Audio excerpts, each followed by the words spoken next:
La Chine moderne est née il y a 2000 ans, à une époque où le monde était dominé par deux empires puissants. Rome, à l'ouest, et la dynastie Han, à l'est. Les somptueux palais des souverains Han ont disparu depuis longtemps, et leurs trésors ont été pillés. Depuis des siècles, un voile de mystère enveloppe le monde perdu de ces empereurs qui ont bâti la Chine. Mais aujourd'hui, les fabuleux tombeaux qu'ils se firent construire révèlent enfin leurs secrets, nous laissant entrevoir le faste inouï d'un âge d'or trop longtemps oublié. Chaque objet témoigne d'un luxe et d'une opulence extraordinaire. Chaque tombeau recèle des trésors d'or, de soie et de jade, jalousement gardés par une nouvelle armée de terre cuite. Les souverains gisent enchâssés dans le jade pour l'éternité, veillant sur les restes d'une civilisation dont la Chine est l'héritière.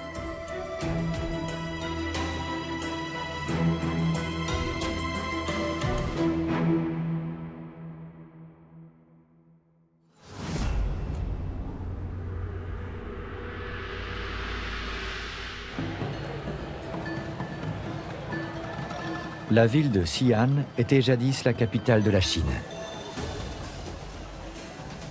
Elle est aujourd'hui connue pour ses soldats de terre cuite. Une armée grandeur nature réalisée en argile sur l'ordre de Qin Shi Huang, le premier empereur à avoir unifié la Chine. Mais Xi'an abrite d'autres tombeaux impériaux.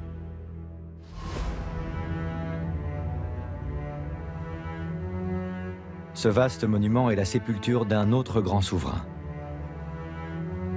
L'empereur Xin, chef de la dynastie Han, qui régna sur la Chine pendant 4 siècles. Une période fondatrice pour la société chinoise. Après 400 ans de règne des Han, tout le sous-continent avait pris conscience de ce qu'être chinois voulait dire.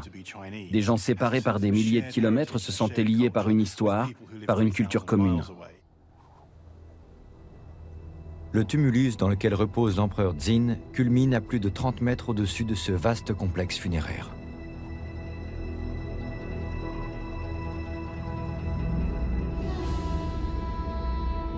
Les archéologues explorent actuellement les mystérieuses tranchées qui l'entourent. Ils y ont fait une découverte extraordinaire.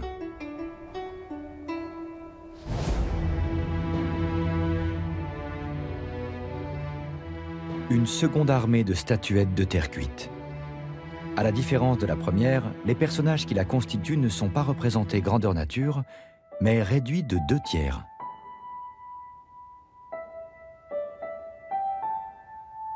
Il y en a plus de 8000, beaucoup plus nombreux donc. Et ils sont accompagnés d'un nombre impressionnant d'animaux.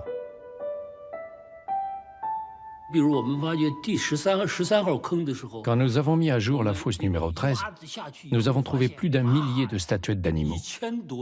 Des figurines de terre cuite représentant des moutons, des chiens, des cochons en très grand nombre. C'est impressionnant. Les parois des tranchées du tombeau de l'empereur étaient initialement recouvertes de bois. Celui-ci a fini par pourrir et la terre s'est effondrée, recouvrant les figurines. Les archéologues n'ont pas seulement mis au jour une armée, mais une incroyable collection d'objets reproduisant le monde des Han. Dans ses moindres détails. 2 races de chiens sont ainsi représentées. Un chien de garde, reconnaissable à sa queue dressée, et un chien de compagnie à la queue basse, également destiné à la consommation. Chaque tranchée nous donne un aperçu de ce qu'était le monde des empereurs Han et de la manière dont il était administré.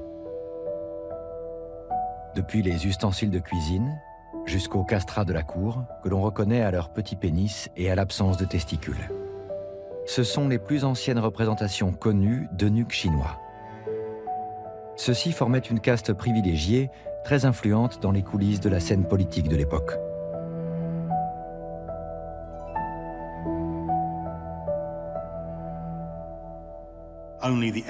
L'empereur vit complètement coupé du monde.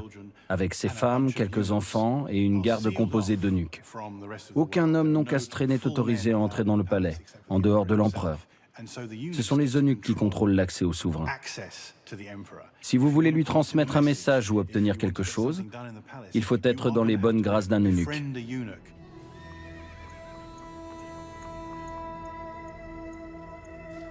La cour de l'empereur Xin, il y a 2000 ans, était le lieu de toutes les intrigues. Le règne de Xin marqua l'apogée de la culture Han. Ce fut apparemment une période prospère. L'empereur Xin jouit d'une bonne réputation, qu'il doit en grande partie à son père. Il a notamment repris ses ministres qui ont su le conseiller. Et il a hérité de sa fortune, comme le montre son tombeau. Pendant son règne, il a réduit l'impôt à 3%, une mesure qui ne pouvait que le rendre populaire. Il a aboli les mutilations judiciaires et a limité l'usage de la flagellation, ce qui forcément l'a rendu sympathique. Mais cela ne l'empêcha pas de dépenser une fortune pour célébrer sa propre gloire. Il se fit construire un mausolée monumental. Des milliers d'ouvriers travaillèrent pendant près de 30 ans à son édification. Et il se comportait parfois d'une manière indigne d'un empereur de Chine. Le personnage peut également être odieux. Il gouverne par décret, avec une arrogance incroyable, sans jamais reconnaître la part qui revient à ses ministres. Il tient à apparaître comme le seul maître à bord. Avant d'accéder au trône, il s'est trouvé mêlé à un scandale qui a bien failli entraîner la chute de la dynastie. Une terrible dispute l'a opposé à l'un de ses cousins, lors d'une partie d'un jeu très prisé à l'époque. Et il l'a tué à coups de damier. L'empereur Xin fit construire son gigantesque tombeau aux portes de Xi'an, la capitale des Han. Son ancien nom, Chang'an, signifiait « paix éternelle » dans la langue de l'époque. À son apogée, c'était l'une des plus grandes cités du monde antique, avec plus d'1 million d'habitants.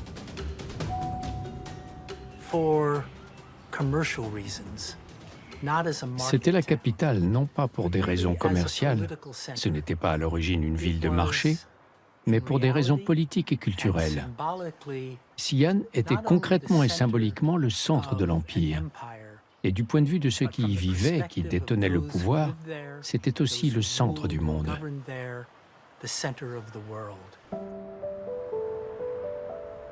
C'est ici que le prédécesseur de Xin avait fait aménager son propre mausolée, gardé par la célèbre armée de terre cuite. Li Xiuzhen a beaucoup étudié ces guerriers de plus d'1,80 m, alignés tels des géants à l'autre bout de la ville.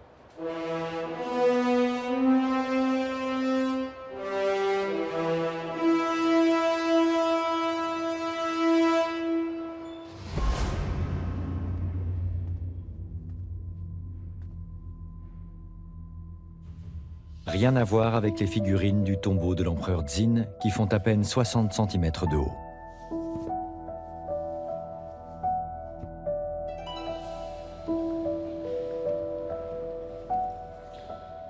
Désormais protégés par un plancher de verre trempé, les tranchées mises au jour donnent à voir la représentation idéalisée d'un monde réel en miniature. La première fois que je les ai vus, j'ai été surprise par leur petite taille, comparée à celle des soldats de terre cuite. Elles font à peu près le tiers des statues d'argile de l'autre mausolée.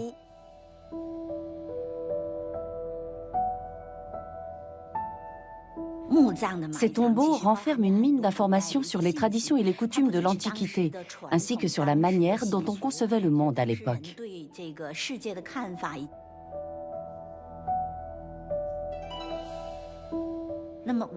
Tel qu'il apparaît aujourd'hui, le mausolée de Yangling est absolument gigantesque. Mais tous les objets sacrificiels qui y figurent sont beaucoup plus petits. Pour que sa vie dans l'au-delà soit assurée, l'empereur se fit construire une tombe qui reproduisait fidèlement son palais. Tous ceux qui l'ont servi de son vivant y sont représentés.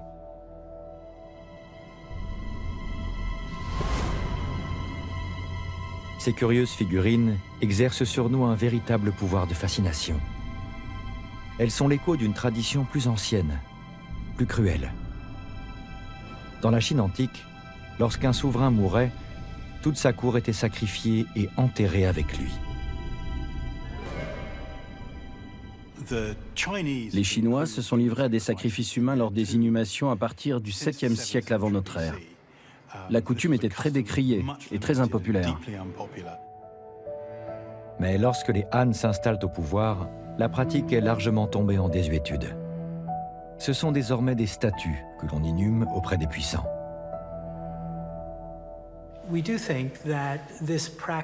Nous pensons que cette pratique répondait initialement à une volonté d'adoucir les mœurs de la société. Il était devenu injustifiable de tuer des gens pour qu'ils aillent servir un souverain défunt dans l'au-delà. Les guerriers géants en terre cuite étaient censés constituer une redoutable armée de l'ombre, prête à affronter les esprits maléfiques dans l'au-delà.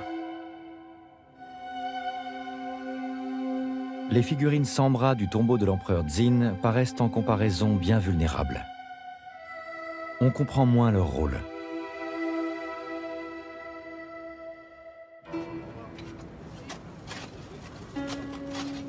À Xi'an, la capitale de la Chine antique, l'équipe d'archéologues dirigée par le professeur Diao Nanfeng a découvert un monde miniature d'une richesse incroyable.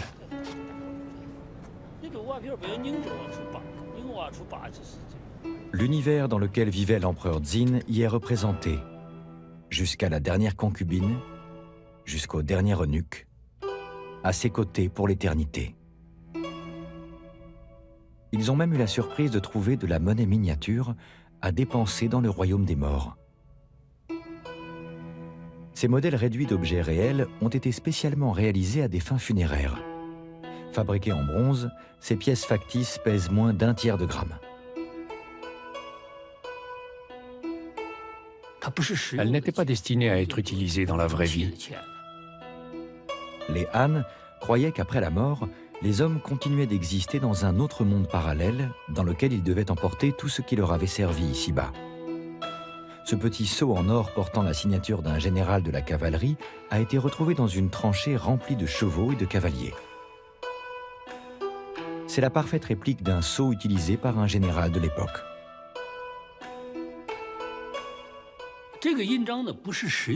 Ce sceau n'est pas destiné à servir. C'est un objet funéraire, uniquement fabriqué pour être placé dans un tombeau. Ils étaient persuadés que la vie continuait après la mort dans un monde parallèle. D'où ce souci de recréer l'univers domestique de l'empereur dans ses moindres détails. Ces figurines d'argile ne sont pas de simples poupées. Elles représentent la cour qui devra servir l'empereur dans le monde qui l'attend.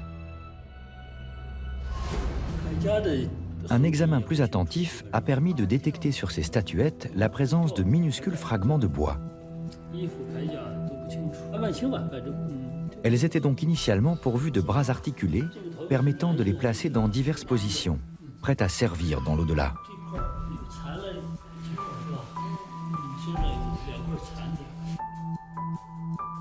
Ces petites statues ont été réalisées avec un soin extrême, sans regarder à la dépense.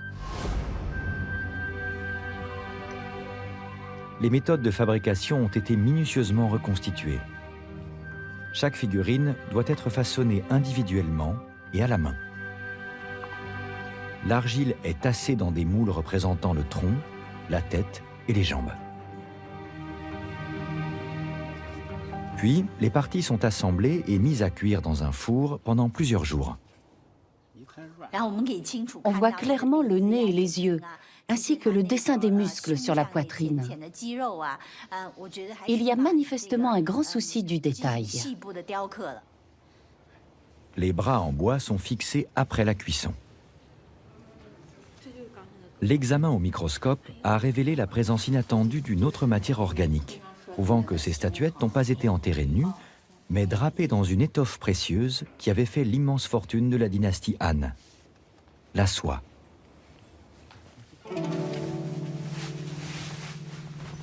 Il y a 2000 ans, la soie était l'un des produits les plus recherchés des riches et des puissants. Et elle venait exclusivement de Chine. Face à la demande mondiale pour ce tissu tant convoité, on mit en place la plus longue route commerciale terrestre du monde antique.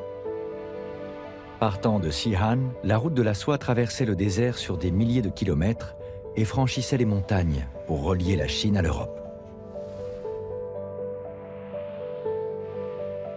La soie était très appréciée aux quatre coins du monde antique, en Grèce et à Rome notamment, où elle était étroitement associée au pouvoir.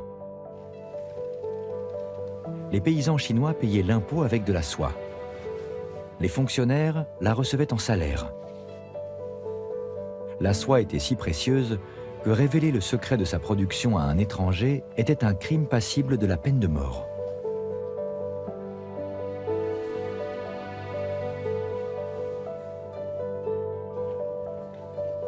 Il fallait 1,50 m d'étoffe pour confectionner un costume miniature tel que celui-ci, ce qui représentait plus d'1 mois de la solde d'un soldat de l'armée Han.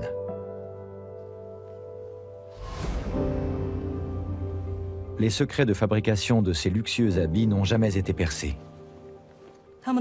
Ils sont d'un luxe qu'on a du mal à imaginer aujourd'hui. Nous sommes incapables à l'heure actuelle de reproduire bon nombre des étoffes retrouvées dans les tombeaux Han.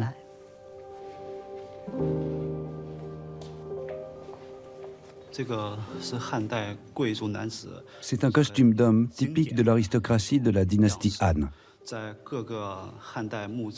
On le retrouve sur de nombreuses peintures murales funéraires de l'époque. Ce rouge était exclusivement réservé à l'aristocratie.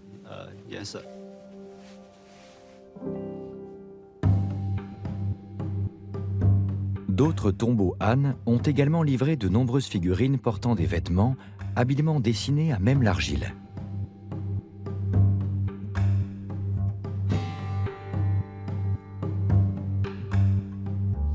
Ces statuettes aux mains vides tenaient jadis des instruments de musique en bois qui ont fini par se décomposer.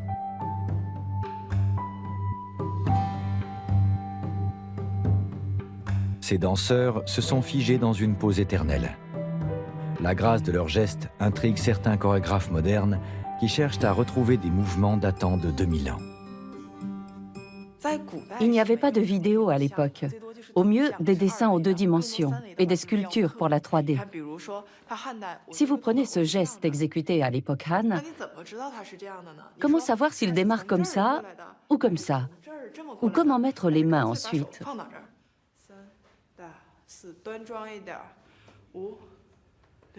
Les peintures murales qui ornent les parois des tombeaux et les poses dans lesquelles sont figées les statuettes d'argile pour le plaisir éternel de l'empereur permettent cependant de se faire une idée des danses de l'époque Han. L'empereur Jin veillait à ce que des danses et certains rites soient régulièrement exécutés sur les tombes de 2 de ses ancêtres.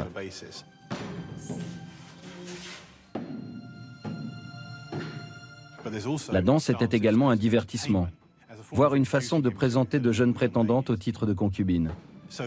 La danse tenait donc une place importante à la cour.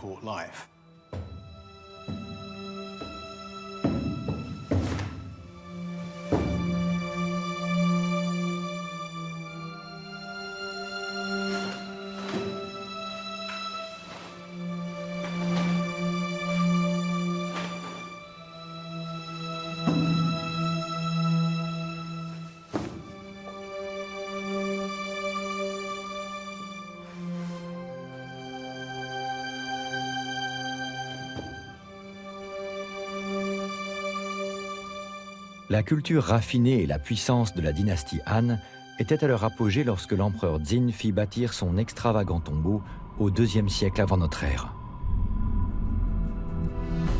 Mais son vaste empire était vulnérable. L'empereur régnait certes en dirigeant suprême depuis sa capitale de Xi'an, mais il devait s'appuyer sur des rois locaux pour maintenir son emprise sur les régions les plus lointaines, comme le royaume de Chu dans l'est de la Chine, aujourd'hui la province du Jiangsu. Le roi de Chu, ayant amassé une fortune considérable, finit par contester le pouvoir de l'empereur. La moderne Suzhou. une ville de 9 millions d'habitants en pleine expansion. Entre les gratte-ciel, les vestiges d'une époque révolue rappellent que Suzhou fut la capitale de l'ancien royaume de Chu.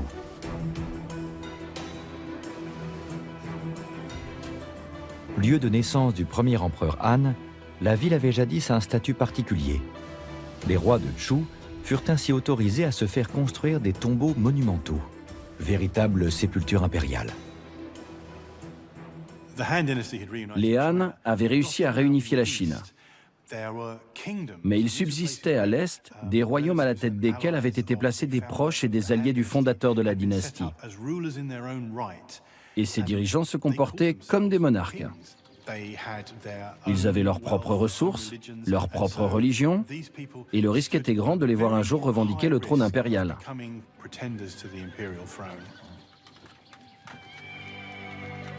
L'un des rois de Chu, Liu Wu, finit par devenir si puissant qu'il prit la tête d'une révolte contre l'empereur.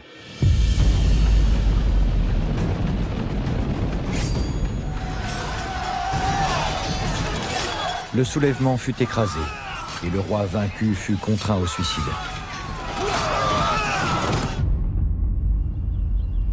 Il aurait été inhumé à la hâte dans un tombeau inachevé qui se cache aujourd'hui derrière cette façade moderne.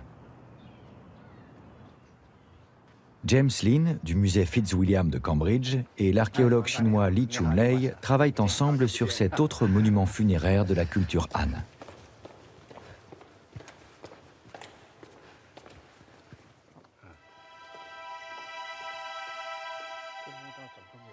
Un étroit couloir en pente descend jusqu'à un véritable palais souterrain, enfoui à une trentaine de mètres de profondeur.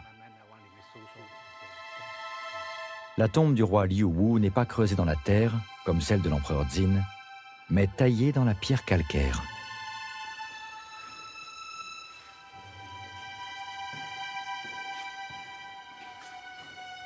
On peut encore voir les coups de burin des tailleurs de pierre qui n'ont pas eu le temps de finir leur ouvrage. Cette salle est presque terminée, mais ils n'ont pas eu le temps de finir la paroi du fond.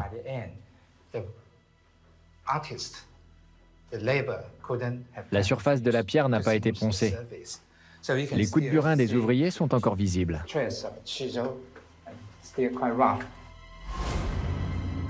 Bien que le tombeau soit inachevé, les architectes ont tout fait pour assurer la sécurité du défunt dans l'au-delà. Il fallait notamment le protéger des pilleurs de tombes. Pour cela, un impressionnant système de défense fut mis en place.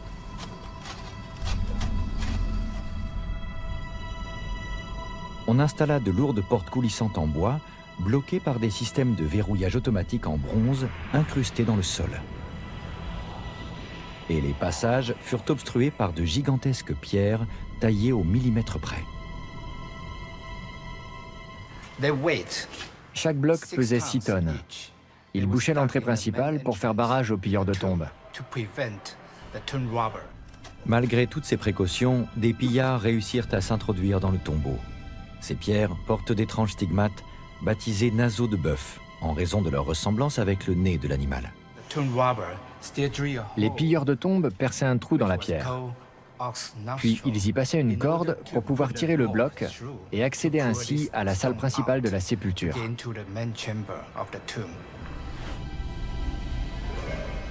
Les fouilles ont révélé que des pillards avaient également réussi à creuser un tunnel.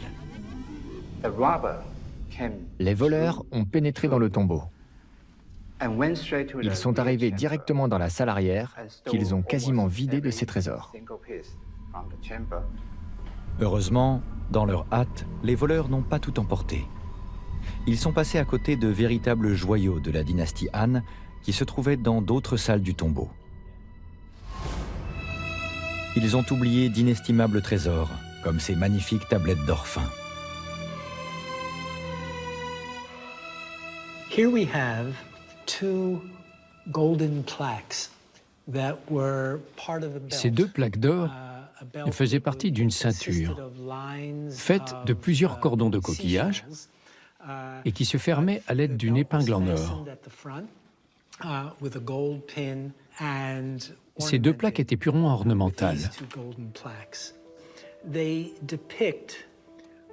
On y voit des prédateurs s'attaquant à une proie.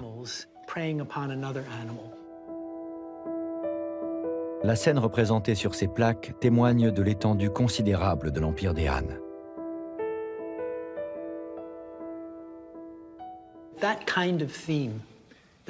Ce genre de thème violent n'est pas typique de l'art chinois de l'époque.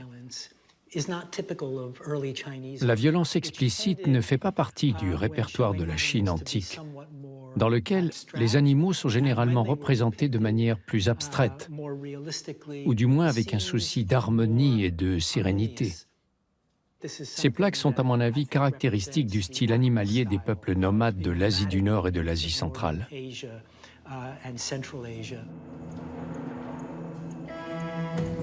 Ces objets précieux proviennent des confins nord de la Chine, d'une région où les Han menaient une incessante offensive diplomatique visant à conclure des traités de paix avec les turbulents ancêtres de Gengis Khan.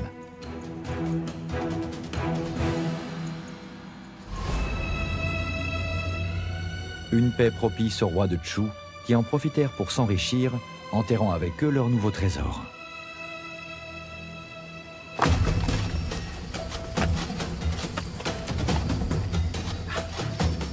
Lorsque des pilleurs de tombes se sont introduits dans le mausolée du roi de Chu il y a 2000 ans, ils n'ont pas seulement oublié des objets en or. Ils ont aussi laissé sur place des milliers de fragments de jade. Autant de morceaux d'un puzzle géant arrachés au cercueil du souverain.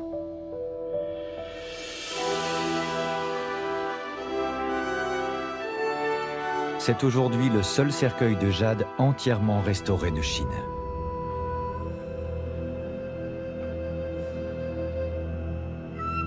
Il est constitué de plus de 2000 plaquettes de jade fixées par des clous d'or sur une surface laquée. C'était une gigantesque entreprise qui a dû coûter une fortune. Dans chacun de ces petits trous, il y avait un clou en or massif. Le jade était une pierre si rare et si précieuse que seul l'empereur pouvait en posséder et en faire le commerce. Les pilleurs de tombes ne pouvaient donc rien en faire et ils le laissèrent sur place, se contentant d'emporter les 1700 clous d'or. Un seul est parvenu jusqu'à nous.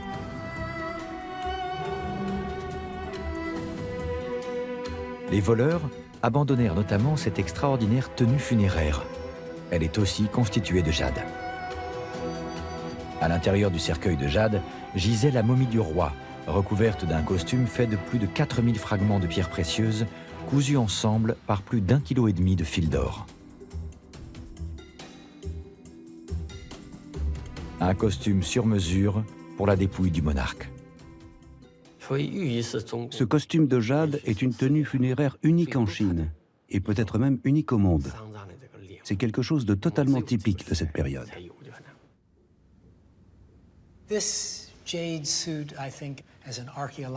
En tant que découverte archéologique et vestige culturel, ce costume de jade est d'une importance capitale, car il montre à quel point les Chinois de la dynastie Han étaient obsédés par les funérailles et les rites funéraires,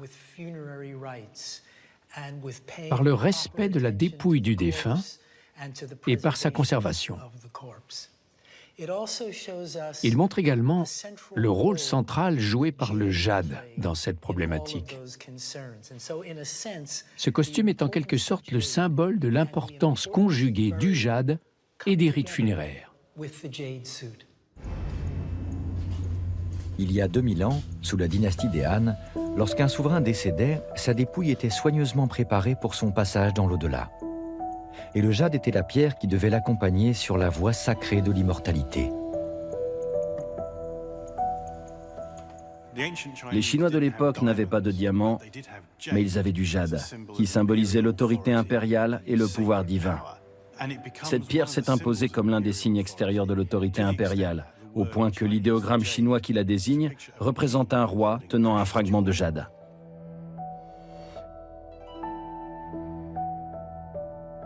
En effet, le jade était chez les Han un ingrédient incontournable de la recette de l'immortalité.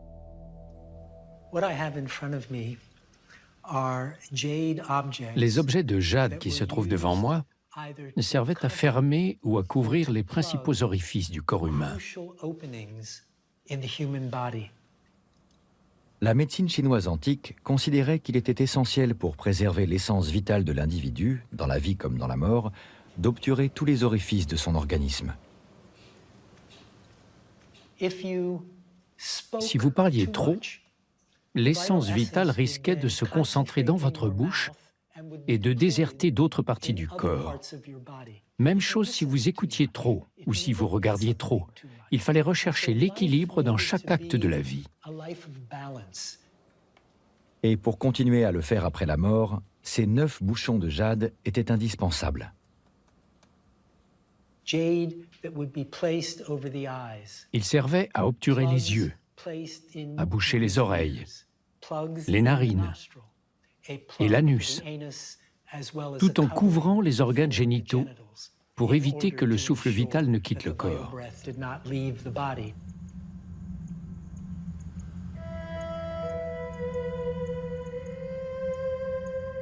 Surtout, il était absolument capital d'obturer la bouche du mort à l'aide d'un bâillon en forme de cigale.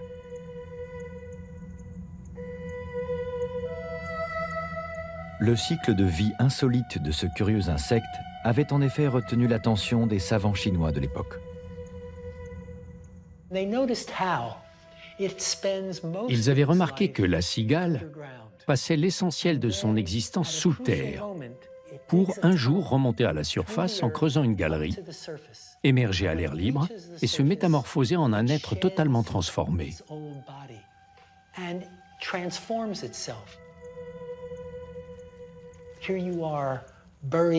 L'idée était que le souverain était enterré, mais qu'on le dotait d'un exosquelette, comme celui de la chrysalide de la cigale. Un merveilleux costume de jade qui tiendrait à distance les influences maléfiques et permettrait à l'âme du défunt d'exister, d'être préservée. Et le moment venu, le défunt pourrait se lever et s'extraire de sa tombe, quitter son exosquelette et accomplir sa métamorphose en un être immortel.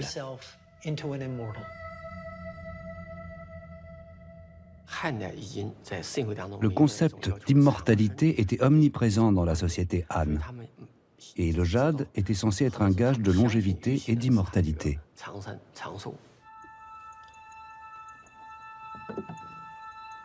La croyance en un pouvoir surnaturel du jade était extrêmement forte chez les Han, comme en témoigne la singulière habitude qu'avait prise l'empereur Wu, le fils de l'empereur Jin.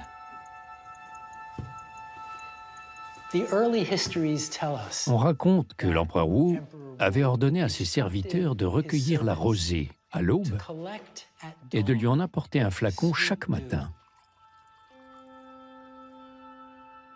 Il la versait dans une coupe et y ajoutait de la poudre de jade.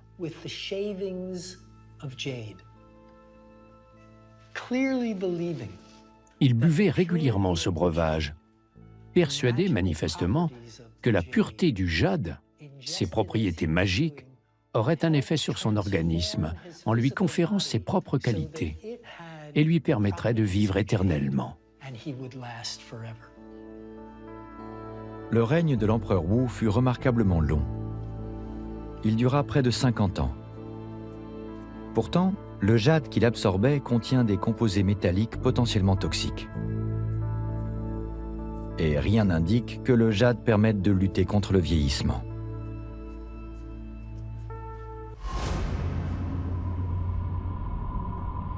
Les souverains Han en remplissaient néanmoins leurs tombeaux et s'en couvraient le corps. Le jade était manifestement pour eux un instrument fondamental dans leur quête d'éternité. On a le sentiment chez de nombreux monarques chinois qu'ils sont parvenus à régner sur le monde, sur tout ce qui existe ici-bas, mais qu'ils sont démunis devant la mort, et que la mort finira par les vaincre. En vieillissant, ils en sont de plus en plus conscients, et ça tourne à l'obsession. Cela se voit dans leurs tombeaux et dans le désir d'immortalité qu'ils expriment. Le jade, qui a joué un rôle si central dans les coutumes funéraires de la dynastie Han, reste une matière extrêmement convoitée. Déjà exploitée il y a 2000 ans, les carrières de Retienne, dans le nord-ouest de la Chine, continuent de fournir les ateliers des lapidaires modernes, comme ici à Suzhou, à des milliers de kilomètres.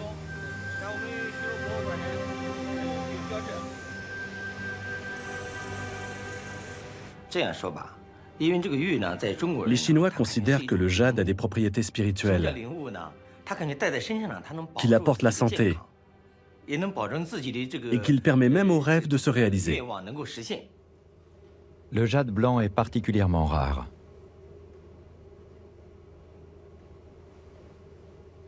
Ce morceau vaut à lui seul la bagatelle de 600 000 €. 10 années d'apprentissage sont nécessaires aux artisans actuels pour réaliser des copies d'objets d'art anciens en se servant d'outils modernes.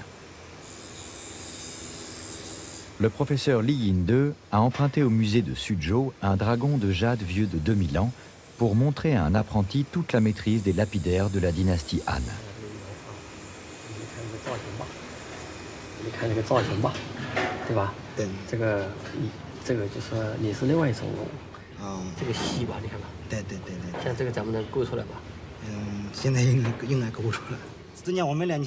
Les gens étaient extrêmement habiles il y a 2000 ans. Nous ne sommes plus capables aujourd'hui de telles prouesses. Li Yin-de retourne dans les laboratoires de son musée où la restauration d'un objet de jade récemment mis au jour vient tout juste de commencer. Il s'agit du cercueil d'un autre roi de Chu, vieux de quelques 2000 ans.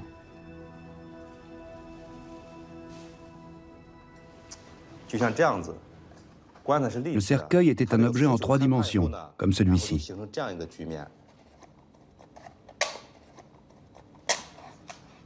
Avec le temps, il s'est effondré, comme ceci. Toute la structure s'est affaissée sur un même plan. Le cercueil proprement dit a pourri. Ce que nous avons ici, au milieu, c'est le socle de bois sur lequel reposait le cercueil. La caisse du cercueil, le corps qui se trouvait à l'intérieur, tout ce qui se trouvait dans le cercueil a disparu. Singulièrement, le jade est ici tourné vers l'intérieur. Tout le pouvoir et toute la richesse qu'il symbolise sont tournés vers l'occupant du cercueil et non vers les regards extérieurs.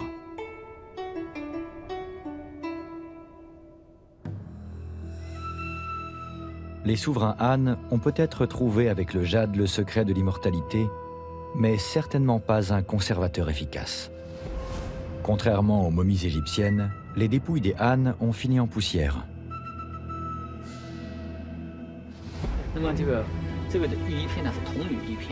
De récentes découvertes montrent pourtant que les souverains de la dynastie Han se sont accrochés jusqu'au bout à leur passion pour la pierre précieuse, même lorsque leur pouvoir s'est mis à vaciller.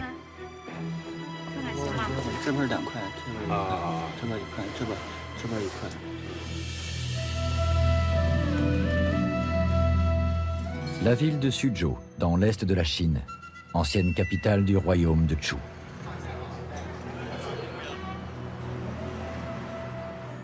Un gigantesque tumulus se dresse au milieu des gratte-ciel. Il fait partie d'un extraordinaire réseau de tombeaux royaux vieux de 2000 ans qui fait actuellement l'objet de fouilles archéologiques.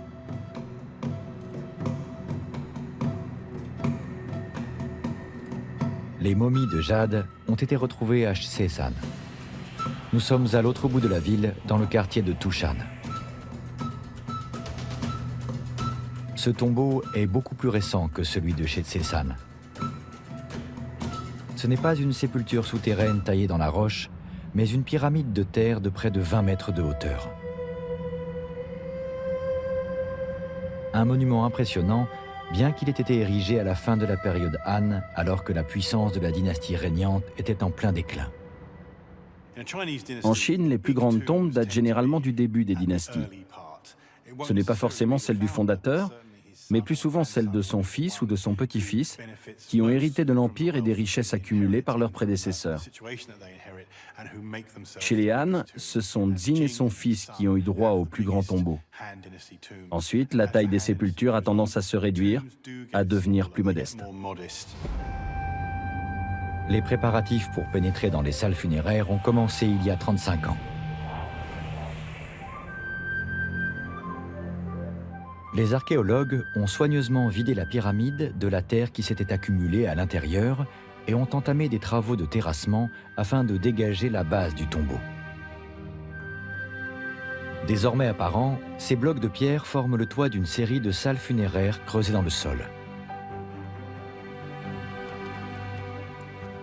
Grâce à la technologie moderne, il est possible de voir à l'intérieur sans avoir à défaire la maçonnerie.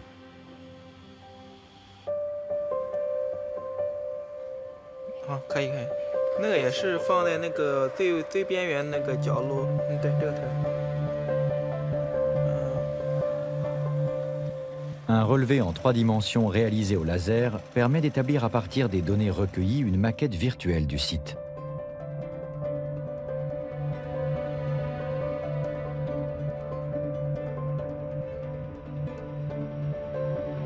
Cette méthode donne des résultats étonnamment précis. 4 couches de dalles ayant servi à construire le toit se sont effondrées. Cela semble indiquer que des pilleurs de tombes sont passés par là. Or, l'histoire locale de la ville de Suzhou ne mentionne officiellement qu'un seul cas de pillage de tombes.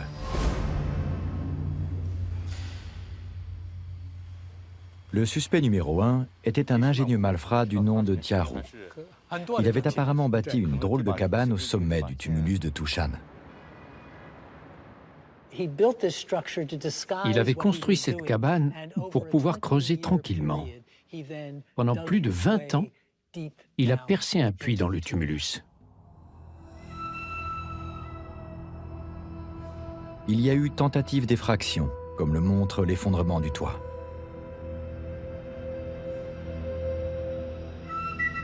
Selon les archéologues, l'événement remonterait à environ 1000 ans. Les pillards ont creusé une galerie sur le versant nord-ouest du tumulus pour aboutir à peu près là où nous sommes.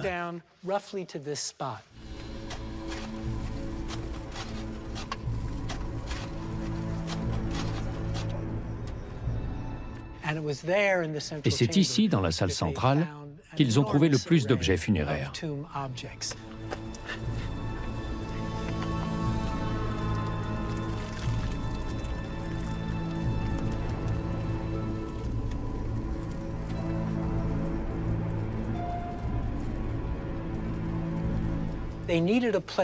Ils avaient besoin d'un endroit pour trier les choses, pour décider de ce qui valait la peine d'être emporté. Les pots de terre cuite, par exemple, c'était commun et ils ne les ont pas pris. C'est ici que les pillards triaient leur butin, décidaient de ce qu'ils allaient garder, et pour nous, d'un point de vue archéologique, c'est absolument passionnant. Diarou et ses complices voulaient accéder à la salle principale du tombeau.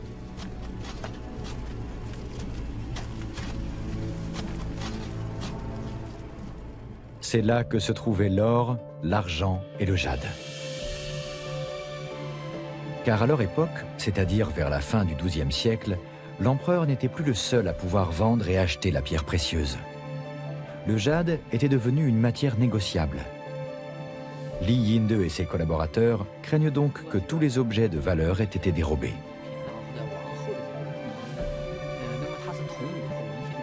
Les archéologues suivent désormais les pillards à la trace. Après avoir dégagé une nouvelle couche de terre, quelque chose attire leur attention.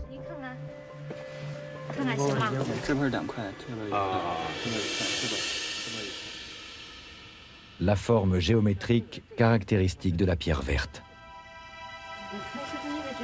Les restes d'un costume funéraire royal Han. Les 40 morceaux de jade sont toujours attachés.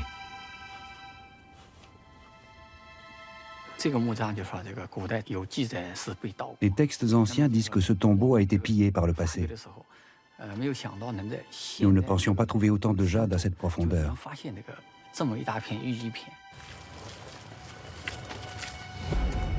Les voleurs ont probablement fait tomber une partie de leur butin il y a près de 1000 ans, alors qu'ils s'enfuyaient dans le noir.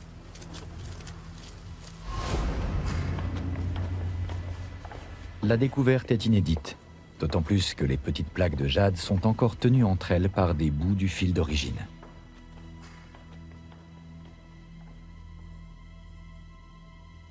Un détail apparemment anodin pourrait remettre en question certaines hypothèses admises jusqu'ici.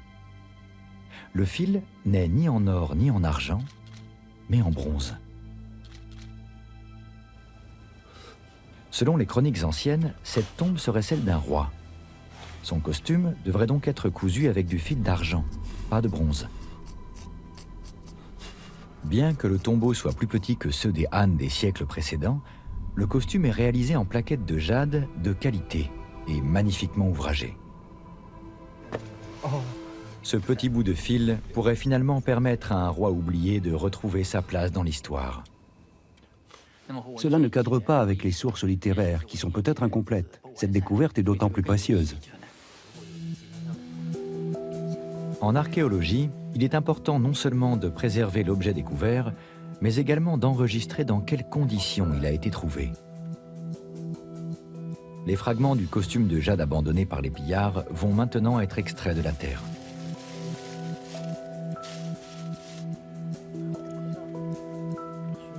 Une résine spéciale est versée sur toute la surface de la tranche de sol qui va être prélevée.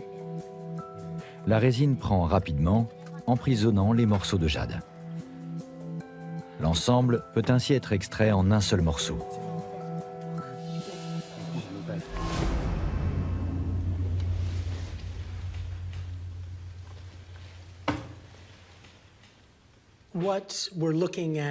Nous sommes en présence de morceaux de jade qui faisaient partie d'un costume funéraire.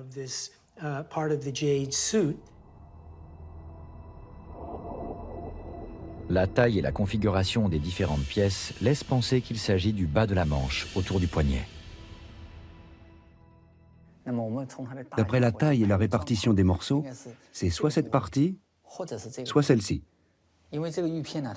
Les plaquettes de jade ne sont pas aussi petites que celles qui couvrent les mains, les pieds ou la face. Je pense donc qu'il s'agit de l'une de ces deux parties-là. Il est très rare d'avoir la chance de retrouver des morceaux de costumes de jade dont les pièces sont encore reliées entre elles. C'est parce qu'ici, le fil est intact. Si l'on regarde ce fil à la loupe, on voit qu'il s'agit de fils de bronze oxydés, donc recouverts d'une légère couche de vert de gris.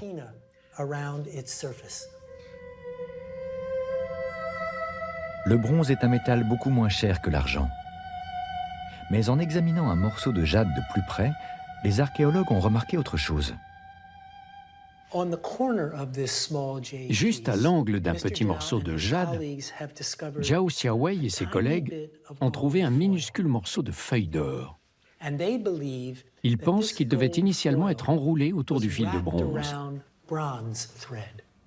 Il ne s'agit donc pas d'un simple fil de bronze, mais de bronze recouvert d'or. Comme si l'on avait cherché à sauver les apparences.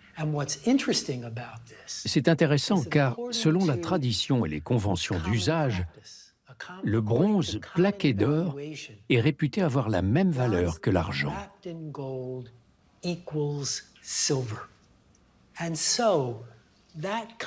Ce costume de jade, cousu avec ce fil, tel qu'il est devant nous, est donc parfaitement conforme aux préceptes de l'époque concernant les objets et les matières dignes d'un roi local. Rares sont les tombeaux de rois Han datant de cette époque qui ont été retrouvés et a fortiori identifiés. La découverte de ce fil confirme les documents historiques. Ce tumulus est bien la tombe d'un roi Han de Chu. Lequel exactement? On l'ignore.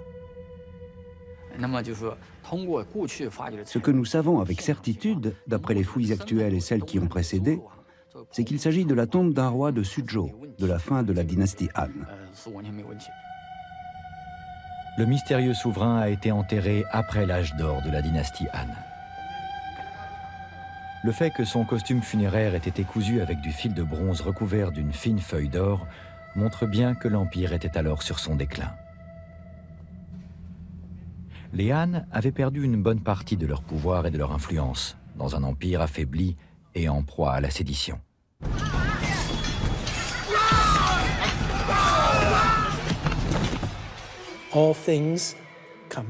Tout a une fin.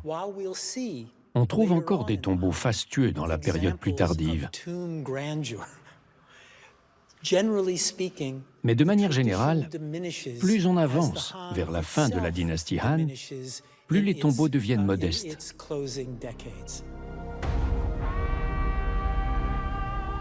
Tandis que les Han voient leur puissance disparaître dans le monde des vivants, les trésors qu'ils ont enfouis dans leurs tombeaux s'apprêtent à traverser les siècles. Mais ils ont légué à la Chine bien plus qu'un héritage matériel. L'un des grands mérites de la dynastie Han est, je pense, d'avoir réussi en 400 ans de règne à unifier l'Empire. Ils ont réussi à réunir un ensemble disparate de royaumes, de pays et de provinces et à faire en sorte que chacun se sente chinois.